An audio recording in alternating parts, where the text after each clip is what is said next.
యేసుతో అనుదినము నా పయనము సాగును, నీ కృప నాకు చాలును, నీ ప్రేమను పాడేదను.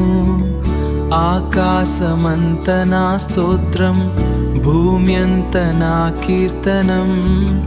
నీవే నా ఆనందము, నీవే నా సర్వము. సర్పం ఎలా చొరబడిందంటే సంఘంలోనికి, ఈ సర్పం యొక్క ఉద్దేశం ఏంటంటే సంఘంలో ఉన్నటువంటి ఐక్యతను చెడగొట్టాలి.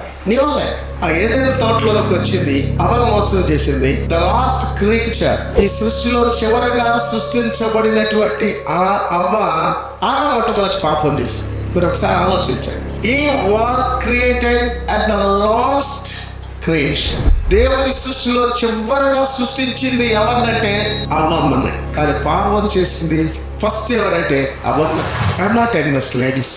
స్త్రీ బోధించకూడదు, స్త్రీ సంఘ కుటుంబంలో అందరికీ వాక్యం చెప్పాలి, ప్రసూతి వల్ల రక్షించబడాలి. Yes, that's what the Bible says. సంఘంలోనికి యజమాని బయలుదేరింది, ప్రామినెన్స్ బయలుదేరింది. నాకు ఆధిక్యత లేదు ఈ సంఘంలో. ఏ ప్రవేశించింది సంఘంలో? డిసార్మనీ అంటే ఐక్యత లేనటువంటి చక్కటి దాన్ని ఏమంటారంటే మ్యూజిక్ రిథమ్ ఉంటుంది. ఒక మ్యూజిక్ లో చక్కగా ఒకదానికి ఒకటి చక్కగా ఆ రిథమ్ లోపించింది. పరిశుద్ధాత్మ మీ మీదకు వచ్చినప్పుడు మీరందరూ ఏకముగా కూడతారు. మనలో ఉండేటువంటి భేదాభిప్రాయాలన్నీ కూడా స్వస్తి చెప్తాయి. యేసుక్రీస్తు శిలువ ప్రేమ ఉందో ఈ లోకంలో ఏది నిలబడలేదు. సైతానం చేసేసింది, సర్పం ప్రవేశించింది. చక్కగా 2వ అధ్యాయంలో చూసినట్లయితే వాళ్ళ అపోస్తుల బోధ యందును, నెక్స్ట్ ప్రార్థన యందును, సహవాసమందును, యందును, ప్రార్థన చేయటం యందును, ఆస్తులు అమ్మి వారి పేదవాళ్ళు ఎవరైనా ఉంటే వాళ్ళకు పంచే విషయంలోనూ సమానత్వము, సౌభ్రాతృత్వము, సహవాసము, నిండు ఆనందము, నిండు సంతోషము ఉంటుందా? సాతాను అనుకుంటున్నారు వాడు. అది క్రైస్తవ సంఘంలోనికే. ఏదైనా మతంలోకి వచ్చినటువంటి సర్పం అనుకుంటుందా?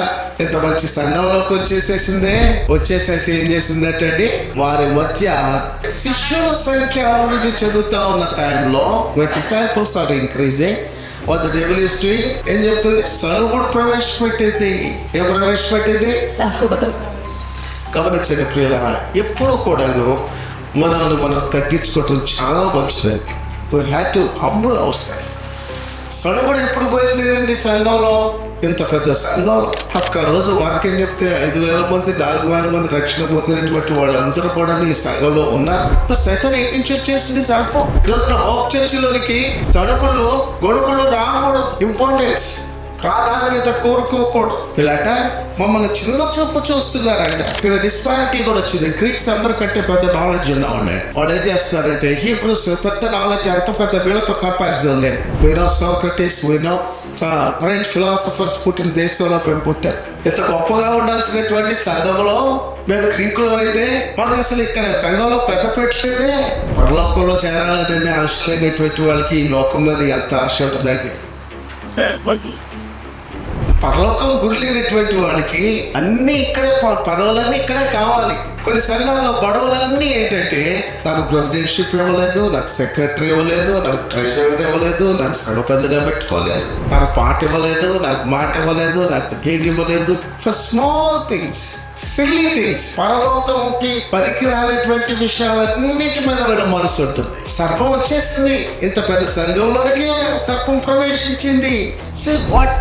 ఎంత పరిశుద్ధాత్మ వలన ఎన్ని గొప్ప కార్యాలు జరుగుతున్నాయో చూడండి. సంఘంలో ఏమి లేకుండా మౌనంగా ఉంటారు. సాతాను వచ్చేసింది. వాక్యం చదువుకొని ప్రార్థన చేసుకుని దేవుని మందిరానికి క్రమంగా వెళుతూ, దేవా నన్ను నా కుటుంబాన్ని కాపాడాయా, నేను నా కుటుంబం చేసే పని ఏదైనా ఉంటే మాకు నమ్మకంగా చేస్తా ప్రభా అని పనిచేసే వాళ్ళకి ఎంత అవసరం, అంత టైం ఉంటుంది అసలు. యేసుతో అనుదినము నా పయనము సాగును, నీ కృప నాకు చాలును, నీ ప్రేమను పాడేదను.